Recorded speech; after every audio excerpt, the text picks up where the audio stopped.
எனக்கு உன்னை பத்தி தெரிஞ்சிருச்சு.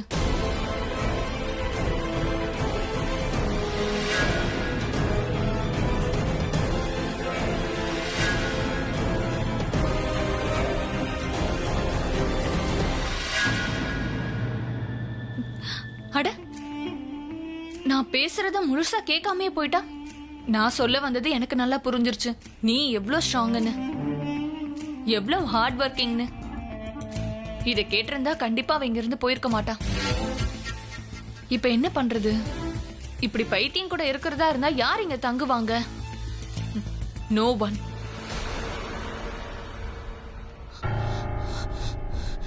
ரன்வீர் பாத்தியா? ஆமா, அவன் அந்த பக்கம் போனான். சாரி ரன்பீர், பட் நான் தவறுதலா பிராச்சி கிட்ட உண்மையை சொல்லிட்டேன். அன்னைக்கு கோவில்ல எனக்கு உனக்கு கல்யாணம் நடக்கல, அவளுக்கு உனக்கு தான் நடந்துச்சுன்னு. I am so sorry. சரி விடு பலக், நான் பாத்துக்கிறேன். இட்ஸ் ஓகே, நான் ஹேண்டில் பண்ணிக்கிறேன்.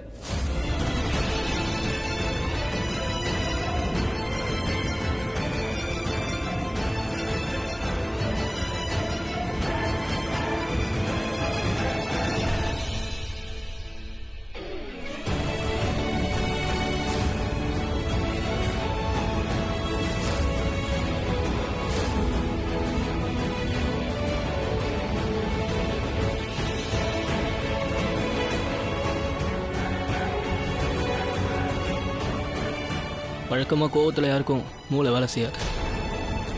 நீ மட்டும் ஏன் யோசிக்கிற? அப்படிலாம் யோசிக்காத. அடிச்சிட என்ன? அடி. உன்னை அடிக்கலாமா வேண்டாமான்னு நான் ஒன்னும் இப்ப யோசிக்கல. நான் யோசிச்சது வேற. அடிக்கிறதுக்கான காரணத்தை முதல்லயே சொல்லிடலாமா இல்ல அடிச்சதுக்கு அப்புறம் சொல்லலாமா நினைச்சேன். அவ்வளோலாம் யோசிக்காத. ஏன்னா எனக்கு என்ன காரணம் நல்லாவே தெரியும். என்ன தெரியும் உனக்கு? என்ன தெரியும்?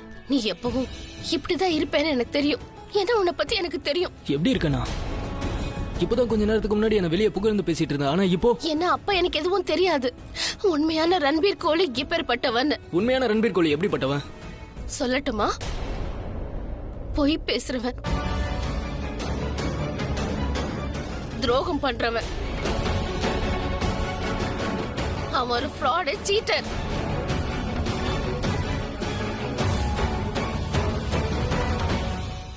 சீட்டர்.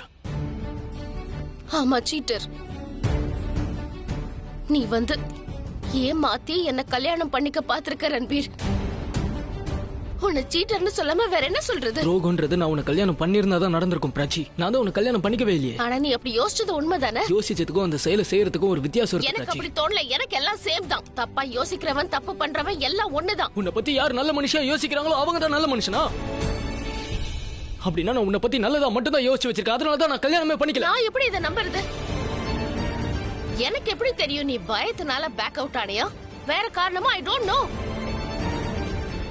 எனக்கு தெரிஞ்சதெல்லாம் நீ என்ன ஏமாத்தி கல்யாணம் பண்ணிக்க நினைச்சிருக்க. நீ எப்படி யோசிக்கலாம் ரன்பீர்? உனக்கு தெரியுமா நான் இப்பயும் உன்னை பத்தி என்ன யோசிச்சுட்டு இருக்கேன்னு? எனக்கு ரொம்ப வருத்தமா இருக்கு. எனக்கு இப்ப தோணுது நான் தப்பு பண்ணிட்டேன்னு. அன்னைக்கு நான் கோவில்ல உன்னை கல்யாணம் பண்ணிருக்கணும். நான் பண்ணது வேணா தப்பா இருக்கலாம், ஆனா அன்னைக்கு எனக்கு அந்த வழியை தவிர வர வழியே இல்லை. உனக்கு நான் எது பண்ணாலும் தப்பா படுத்தல. நான் உன்கிட்ட எத்தனையோ தடவை சொல்லியிருக்கேன் நான் உன்னை லவ் பண்றேன், உண்மையா நான் லவ் பண்ணிட்டு இருக்கேன்னு. ஆனா நீ எப்பவுமே என்ன சரியா புரிஞ்சுக்கிட்டது இல்ல. ஆனா இப்போ அதனால இப்ப பாரு நீ எவ்வளவு ஓவர் ரியாக்ட் பண்றேன்னு. ஓவர் ரியாக்ட் பண்றேனா? நான் ஓவர் ரியாக்ட் பண்றேனா? நான் ஓவர் ரியாக்ட் பண்றேனா? நீ இதுக்கு முன்னாடி இப்படி இல்ல, நீ இப்படி எல்லாம் நடந்துகிட்டது இல்ல. ஆனா இப்போ ஆமா, நான் அப்படி இருந்ததில்ல. ஆனா இன்னைக்கு இப்பத்துல இருந்து நீ பார்க்க போறது ஒரு புது ரன்பீர் கோலிய.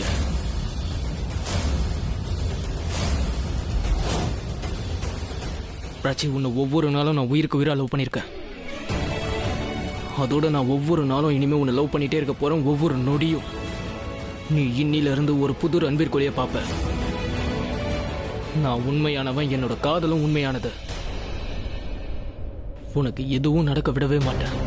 ஒருவேளை அப்படியே உனக்கு ஏதாவது நடந்துச்சுன்னு வச்சுக்க, அது வாழ்க்கையோட கடைசி நாளா இருக்கும். அதாவது எந்த ரன்பீர் கோலி உன் கூட இல்லையோ அந்த ரன்பீர் கோலியோட கடைசி நாள். என் வாழ்க்கையில எந்த கட்டத்துல என்ன நடக்கும்னு நீ யோசிக்க வேண்டிய அவசியம் இல்ல. ஏன்னா என் வாழ்க்கையில உனக்கு எந்த ஒரு உரிமையும் கிடையாது.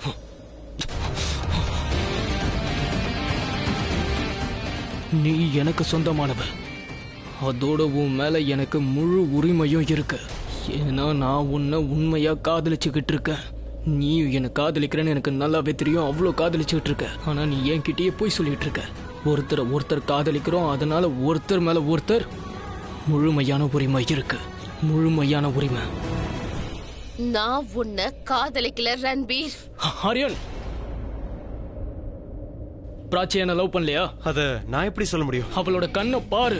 ஏன்னா எப்ப ஒருத்தர் பொய் சொல்றாங்களோ அவங்களோட கண்ணே தெல்ல தெளிவா காட்டி கொடுத்துரும். நான் ரன்பீரை காதலிக்கல. ஆரியன், பிராச்சியோட கண்ணை நல்லா பாரு. அவ என்ன காதலிக்கிறாளா இல்லையா, இல்ல பொய் சொல்லிக்கிட்டு இருக்காளான்னு. ரன்பீர், அவ உன்னை காதலிக்கல. பொய் சொல்றத முதல்ல நிறுத்து பிராச்சி. பொய் சொல்லாத. ஏன் பொய் சொல்லிக்கிட்டு இருக்க? நான் ஒண்ணு பொய் சொல்லல. நான் உன்னை காதலிக்கல. நான் காதலிக்கலதான்.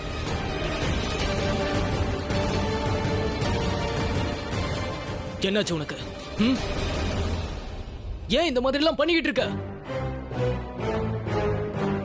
நீ உன் அம்மாவுடைய காதலுக்காக உன்னுடைய காதலை சாக்ரிஃபைஸ் பண்ணி ஆகணும். நீ ரன்பீரை விட்டு மட்டும் பிரிஞ்சு போயிட்டேன்னா நான் உனக்கு ப்ராமிஸ் பண்றேன், நான் மீரா ஆன்டி டாடி கல்யாணத்தை எப்படியாவது நிறுத்திடுவேன். நீ என் காதலை திருப்பி கொடுத்துரு. நீ எனக்கு ப்ராமிஸ் பண்ணு. நான் உன் அம்மாவுடைய காதலை உனக்கு திருப்பி தரேன். என்ன அது நான் கிடையாது. உன்னை காதலிச்சாலே ஒரு பொண்ணு அது நான் இல்ல. இன்னில இருந்து ஒவ்வொரு நாளும் ஒரு புது பிராச்சிய நீ பாப்ப. அவளை எப்பெல்லாம் பாக்குறியோ, எப்பெல்லாம் சந்திக்கிறியோ, அவ வாயில இருந்து நீ கேட்க போற வார்த்தை, அவ உன்னை எப்பவும் காதலிக்கல மிஸ்டர் ரன்பீர் கோலி.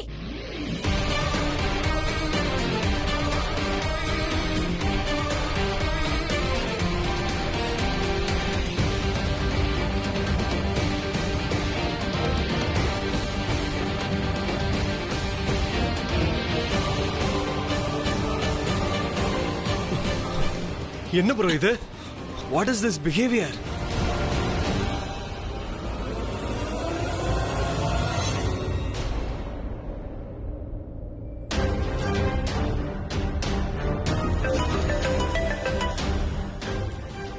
ராச்சி, இத பாரு. நீ ஏன் எவ்வளவு அப்செட்டா இருக்கிற? இந்த பிளான்ல நான் மட்டும் இல்ல, உன் தங்கச்சி சஹனாவும் தான் இருந்தா.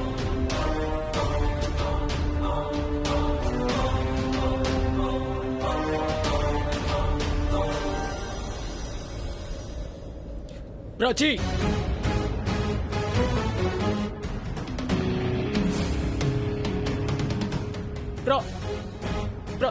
பிராச்சி, பிராச்சி இரு ஒரு நிமிஷம். பிராச்சி, பிராச்சி, பிராச்சி கொஞ்சம் நில்லு. ஆட்டோ.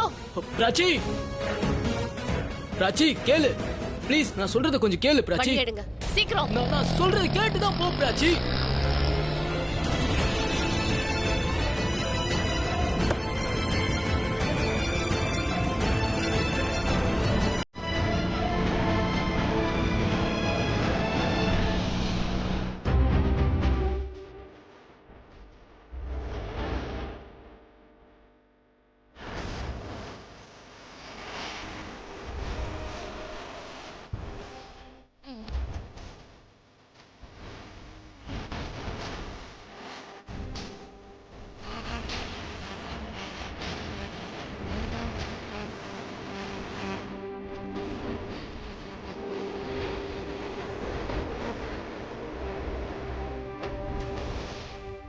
பிராச்சி ப்ளீஸ், நான் சொல்றத கொஞ்சம் கேளு.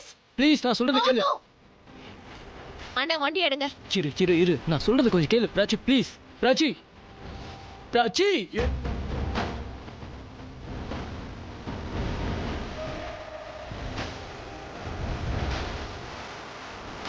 நீ மட்டும் ரன்பீரை விட்டு விலக ஆரம்பிச்சேன்னா நான் உனக்கு ப்ராமிஸ் பண்றேன், நான் மீரா ஆன்டி டாடி கல்யாணத்தை கண்டிப்பா நிறுத்திடுவேன். அப்படி உனக்கு ஏதாவது தப்பா நடந்துச்சுன்னா அது வாழ்க்கையோட கடைசி நாளா இருக்கும். அதாவது எந்த ரன்பீர் கோலி உன் கூட இல்லையோ அந்த ரன்பீர் கோலியோட கடைசி நாள். நீ எனக்கு சொந்தமானவ. உன் மேல முழு உரிமையும் எனக்கு மட்டும்தான் இருக்கு.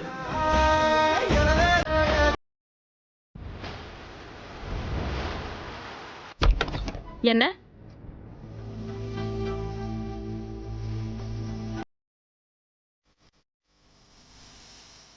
அப்புறமா ஃபோன் பண்றேன். என்ன? இருக்கியா?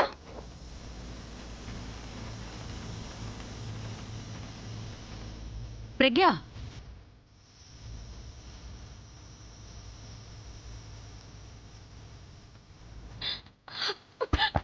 கதவு தர. பிரக்யா, பிரக்யா, கதவு தர.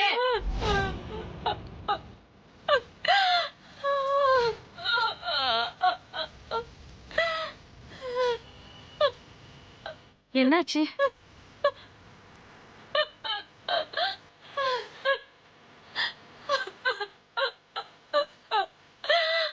பிரக்யா, கதவு தர.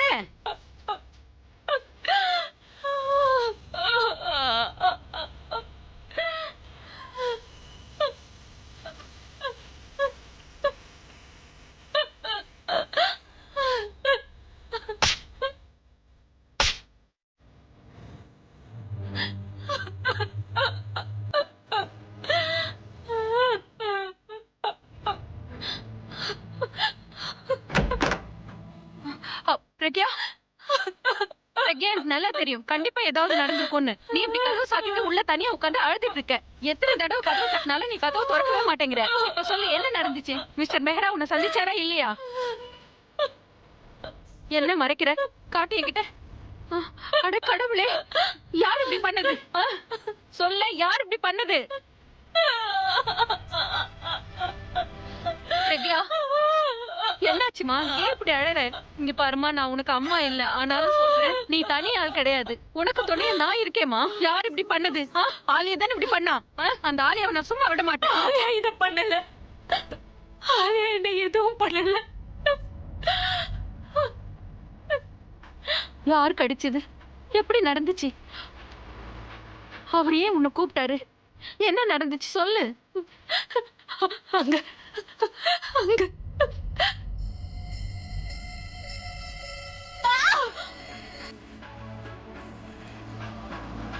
அவர்தான் என்ன கடிச்சிட்டாரு.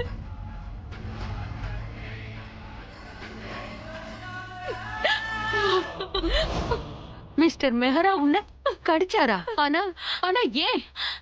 அது அது நம்ம இவ்வளவு நாளா நம்ம நினைச்சிட்டு இருந்தோமே, அது இல்ல, அவருக்கு வேற ஏதோ ஆயிருக்கு. என்ன நடந்திருக்கும்? அவரு நல்லாதான் இருக்காரு, ஆனா நல்லா இல்ல. என்ன சொல்ற? அவர் நல்லா இருக்காருங்கிற, நல்லா இல்லங்கிற, என்னதான் சொல்ல வர? இங்க பாருமா, எனக்கு ரொம்ப சங்கடமா இருக்கு. என்ன நடந்ததுன்னு சொல்லுமா. என்ன நடந்துச்சாங்க? அது அவருக்கு தலையில காயம் பட்டுச்சுன்னு, அதனால அவரு, எனக்கு ஒண்ணும் புரியல. அவருக்கு என்ன ஆச்சுன்னு தெரியல. சரிதம்மா, அவரு யார்கிட்டயும் பேசுறது இல்ல, தனியாவே இருக்காரு. அவரை யாராவது பார்க்க போனாலும் ஒரு சின்ன குழந்தை மாதிரி அழறாரு, கத்துறாரு. அவராவே இல்ல. அவரு எல்லாரையும் போட்டு அடிக்க வராரு. ரொம்ப ஆக்ரோஷமா நடந்துக்கிறாரு. என்ன பார்த்து கூட அவருக்கு யாருன்னு தெரியல. அதனாலதான் என்னமோ நான் அந்த ரூம்குள்ள போனதும் என்ன கடிச்சிட்டாரு. நான் கத்துனதுல ஆலியா அங்க வந்துட்டா. அப்ப ஆலியா உன்னை பாத்துட்டாளா என்ன? இல்ல, நான் அந்த வீட்டுக்கு ஒரு வேலைக்காரி மாதிரி தான் போனேன். நான் என்னோட முக்காடு போட்டிருந்தேன், அதனால என் முகத்தை பார்க்கல. ஆனா ஆலியா வர வரைக்கும் அவர் என்ன கடிச்சிட்டே தான் இருந்தாரு. அப்புறம் என்னாச்சு? ஆலியா வந்து அவரை போட்டு என் கண் முன்னாடியே கொம்ப வச்சு அடிச்சா. ஆனா அவர் எதுவுமே பண்ணல, என்னாலயும் பண்ண முடியல. அவளுக்கு எவ்வளவு தைரியம் என் கண் முன்னாடி இப்படி பண்ணவா? என்னால எதுவுமே பண்ண முடியல. அவர் இப்ப மிஸ்டர் மெஹராவே இல்ல. அவரு பயந்து போன ஒரு பச்சை குழந்தை மாதிரி இருக்காரு. எனக்கு என்ன பண்றதுன்னே ஒண்ணும் புரியல. ஆனா எனக்கு ஒண்ணு மட்டும்தான் புரியல. அவருடைய நிலைமை அங்க அவ்வளவு மோசமா இருக்கு. அவரை விட்டுட்டு நீ எப்படி இங்க வந்த? நீ அங்க அவர் கூட தானே இருந்திருக்கணும். நான் என்ன பண்றது? இவ்வளவு நடந்ததுக்கு அப்புறமும் நான் அங்கே இருந்திருந்தேன்னா ஆலியாக்கு சந்தேகம் வந்திருக்கும். இவ்வளவு நாள் யாரெல்லாம் அவங்க வீட்டுல வேலை பார்த்தாங்களோ அவங்க எல்லாருமே வேலையை விட்டு போயிட்டாங்க. நான் மட்டும் அங்க எப்படி இருக்க முடியும்? அவளுக்கு சந்தேகம் வராது. நீ பண்ணது சரிதாமா, நீ பண்ணது ரொம்ப ரொம்ப சரி. இங்க பாரு, இப்ப நீ அழாத. இனிமேதான் நீ ரொம்ப தைரியமா இருக்கணும். அப்புறம் நாளைக்கே நீ திரும்பி போ.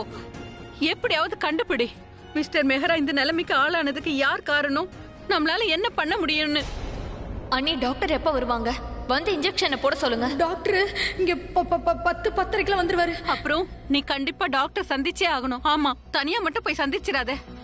ஒருவேளை அவங்களுக்கு மட்டும் தெரிஞ்சிருச்சுன்னா ரொம்ப பெரிய பிரச்சனை ஆயிடும். நீ ஒரு வேலை பண்ணு, நீ வேலைக்காரியா தானே போயிருந்த, அப்ப அதே மாதிரி டாக்டர் சந்திச்சிடு. அதோட அத சாக்க வச்சு டாக்டர் கிட்ட கேட்டுடு, நம்மளால என்ன பண்ண முடியும், அவர் ஏன் இந்த நிலைமையில இருக்காருன்னு. அப்புறம் மிஸ்டர் மெஹராவை பத்திரமா பாத்துக்க. வேணும்னா நான் ஒண்ணு பண்றேன். நம்ம சமையல்காரன் வருண் வீடு இருக்குல்ல, அந்த சாவி எங்கிட்ட தான் இருக்கு. யாரும் குடி வரல, வீடு காலியா தான் இருக்கு. ஏமா இப்படி எல்லாம் கேக்குற? அப்புறம் இந்த மாதிரி ட்ரெஸ்ல நீ கேர் டேக்கராவும் இருப்ப, அதுக்கப்புறம் வீட்டுக்கு திரும்பி வருவ. சஹானாவோ இல்ல பிராச்சியோ இத பாத்துட்டா நீ என்ன பதில் சொல்லுவ? எப்படி சொல்லுவ? அதனால நீ அந்த வீட்ல பிரக்யா அழாத. நான் எப்போ உனக்கு தொடையா இருப்பேன்.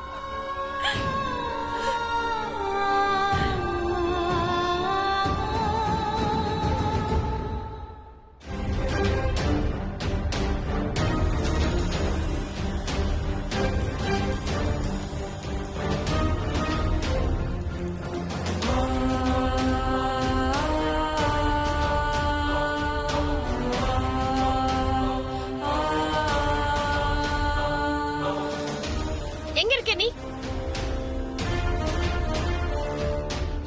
சஹானா, நீ எங்க இருக்க? வந்துட்டேன், பின்னாடி பாரு. என்னதான் ஆச்சு இவளுக்கு? இவ மூஞ்சியே சரியில்லை.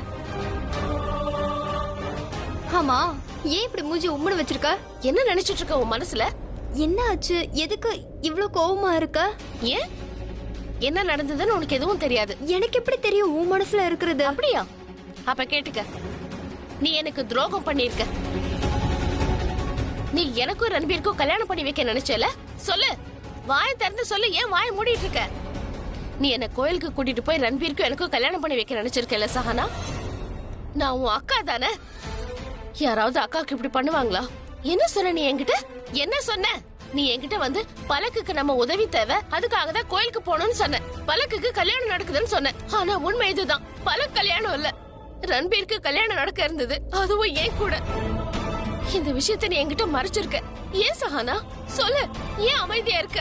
பதில் சொல்லு. சொல்றதுக்கு எதுவும் இல்லையா? சொல்லு. அப்படி எதுவும் உனக்கு சொல்ல தோணலைன்னா தயவு செஞ்சு என் முன்னாடி நிக்காத. போயிடுங்கிறது, போயிடு. நான் பண்ணது எல்லாமே உனக்காக தான் பண்ண. அப்புறம் நான் போய் சொன்னதும் உனக்காக தான். ரன்பீரோட பிளானுக்கு நான் துணையா இருந்தேனா அது எல்லாமே உனக்காக தான். எனக்காக நீ பண்ண வேண்டிய அவசியம் எதுவும் இல்ல, நானே பண்ணிக்குவேன். என்னதான் பண்ணுவ நீ? உனக்கு தான் சரி தப்பு பத்தி எதுவுமே தெரியாது. தெரியுமா? உனக்கு என்ன தோணுது? நான் தப்பானவன், அவன் சரியா? அவன் பண்றது எல்லாமே சரியா? யாரு? என்ன நீ யார பத்தி பேசிட்டு இருக்க? ரன்பீர் கோலிய பத்தி.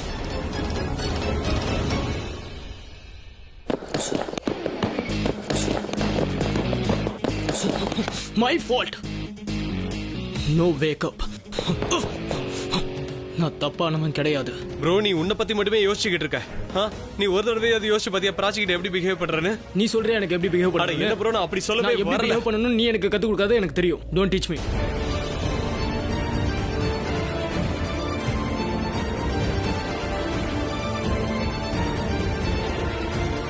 நான் என்ன நானே மாத்திக்கிட்டேன். யாருக்காக?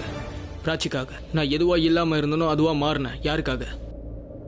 அதுவும் பிராச்சிக்காக. அதுக்கு பதிலா எனக்கு என்ன கிடைச்சது? ரிஜெக்ஷன். ஹே ரன்பீர், உனக்கு தான் தெரியுமே பிராச்சி. ஆமா, எனக்கு தெரியும். She likes me, she loves me. Prachi போய் சொல்றா. அவ அடம் பிடிச்சிட்டு இருக்கா. என்ன பண்ண முடியும்? நீ சொல்லு. அடம் பிடிச்சிட்டு இருந்தா நான் உன்னை டிசைட் பண்ணிட்டேன்.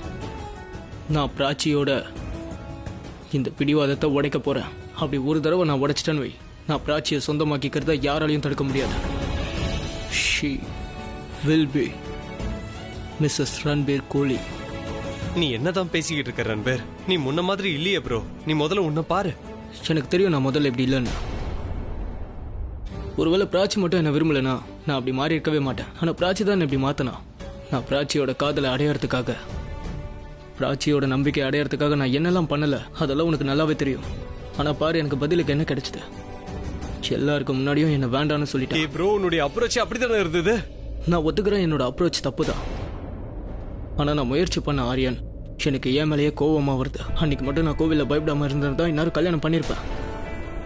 குறைஞ்சபட்சம் என்னோட பேராவது சேர்ந்திருக்கும் பிராச்சி கூட. நீ மாறிட்ட ப்ரோ. I know. இந்த மாற்றமும் பிராச்சியோட காதலால தான். சொல்லுவாங்களே everything is fair love in war. அப்ப இது லவ் தான். எனக்கு வாழ்க்கையில் ஒரே ஒரு நோக்கம் தான் ஆரியன். நான் என்னோட பிராச்சியை சொந்தமாக்கிக்கணும். அவ எனக்கு என்னெல்லாம் பண்ணாலோ அதை நான் அவளுக்கு ரிட்டர்ன் கொடுக்கணும். அவ என்னை மாத்தினால நானும் எல்லாத்தையும் மாத்துவேன். பிராச்சியை எனக்கு சொந்தமாக்கிக்கிறதுக்காக இந்த உலகத்தையே எதிர்த்து போராடணும்னாலும் நான் போராடுவேன். இந்த உலகத்தையே எதிர்த்து. ஏ ரன்பீர், ஏன் இப்படி எல்லாம் பேசுற? இப்போ நீ கிளம்பு, நான் குளிக்க போக போறேன். சரி, நான் வரேன் ப்ரோ.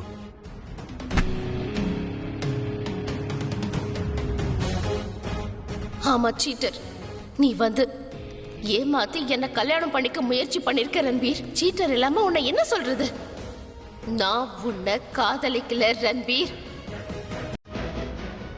என்னில இருந்து ஒவ்வொரு நாளும் ஒரு புது பிராச்சியை நீ பாப்ப.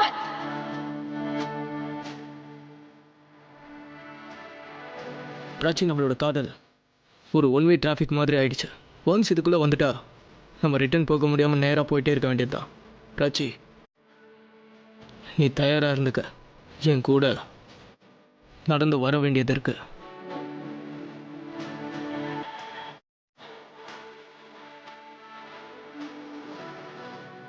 Be ready to walk with Ranbir.